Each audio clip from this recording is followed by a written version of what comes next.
Hi guys, my name is Tony Woods and I'll be taking you through the SISNI guitar method, Fundamental Chord Shapes, book number 1.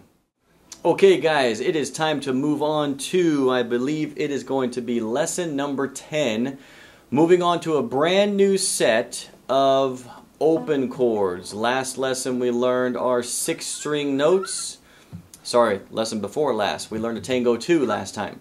6-string notes and 6-string power chords. Today we're going to give that a break and move on to a new set of open chords. That is going to be the chords in the key of C. Should be in your Fundamental Chord Shapes book number 1. So chords in the key of C. We've already learned some of these. We're going to make our C chord, which we should know by now. The next chord in the book, well, let's skip the F chord for now. We're going to do some little tricky stuff with that. So let's go to the next chord after the F is the G chord. We already know that one.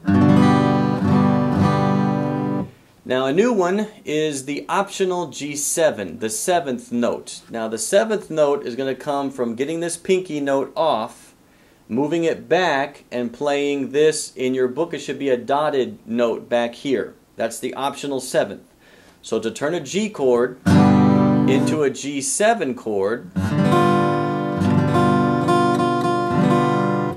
we are going to make it look kind of like a C chord. So how we're going to do it is the first finger way down here on the high string, then the second finger way up here where the normal note is on the G chord, and then the third finger way up here. That's going to be our G7 chord. Make sure when you practice that chord you hear the high note. That's the dead giveaway for the G7. And then an A minor, which we just learned 1 or 2 songs ago in the Drift Away song. Back to that A minor now. So if you remember, we took our C chord, which we also call the diagonal chord. We left these 2 notes right where they are, move this finger down underneath this one in the same fret. That's our A minor chord. So we got a C. Skip the F, we got a G, we got an A minor. Okay, here is the deal. The F is probably one of the hardest chords in book number 1. The B minor, when we get to the key of D, B minor is going to be hard as well. But anyway, this F chord, this F shape, here's the deal. Let's see. Okay, well, let's just go like this. You're going to move your thumb. Sometimes you can rest your thumb over the top of the neck, like for the C chord, the D chord. You can have your thumb over the top because you're relaxed. We'll call this a relaxed grip. But when you make some of your bigger chords, you're going to have to slide your thumb down where it's almost kind of at the bottom of the guitar neck. And that's going to be a pressure grip. When you really need to push hard, you need to slide your thumb down the neck and get a little strength. So my recommendation, all of your strength is going to come from this part, this inner part of this first finger. You're going to put that first finger over all the strings in the first fret. Over all of them. Then you're going to have to take your other fingers. Well, I would go from your strongest fingers first. Third finger, pinky finger, middle finger, and then really clamp down all the strings with this first finger. I even like to bend it. You're kind of imagine getting all of your strength from this knuckle here. That knuckle is what's really holding down all those strings. Not a lot of people try to barely put this finger on there and hold everything just with the tip. That's pretty hard to do. So I would put it up here, roll it, instead of trying to keep your fingers straight up and down, roll your fingers to the side a little bit and try to get that F chord. Now here's the trick. You notice this top note and this note. If we were just to play those 2 notes, that one there and that one there, that is just like your F power chord.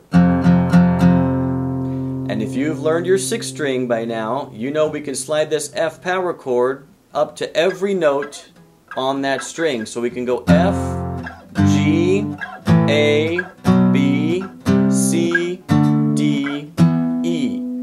My advice is that you do the same thing with this this full F chord. Let's call that F power chord like a cheater chord.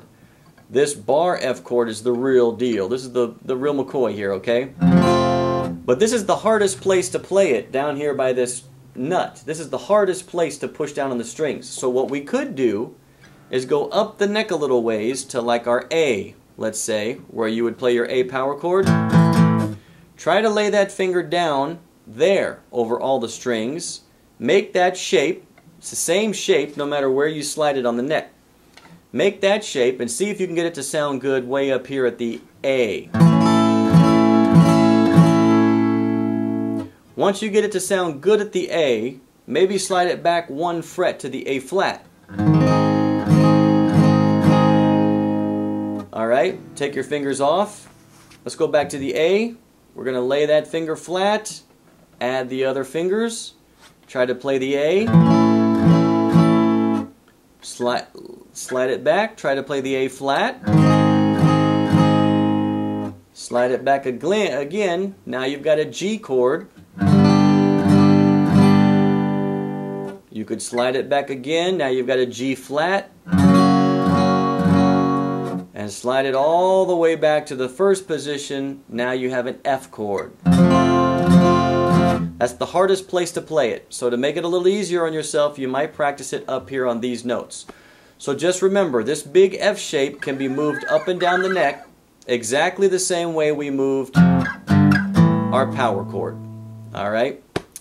Let's see how we're doing on time. We are almost out of time, you guys. Boy, it flies when you're having fun. So let's just use the last minute to review that 6th string, okay? The 6th string is E open. First finger, first fret, that's our F. Up to the G. Up to the A. Up to the B. Up to the C, up to the G, sorry, the D. D is in dog. Up to the E. Alright, let's make a power chord on every one of those notes. Open is our E. First finger to our F. The G. The A. The B, the C, the D, and the E. Now we know today we can take that big honkin' F chord, do the same thing with that big F chord, okay? F, G, A, B, C, D, E. Now make no mistake, guys, that F chord is going to be one of the hardest chords in the book. So you may not get that F chord to sound good until we get all the way to the end of the book. Keep making it. Start on the A up here where it's easier, and as you get stronger, move it down to that F. I'll give you a lot of practice exercises making that F chord, so don't worry about it sounding good right away. I've had students that it could take 6 months before you start feeling comfortable with this chord. This is a hard chord and it could take a while. So enjoy all the other exercises, and once in a while be disciplined. Try to nail that F chord, alright? I'm going to go out. Well, we better call it good right there. Practice hard. Have a good time. Have a great day. See you next lesson.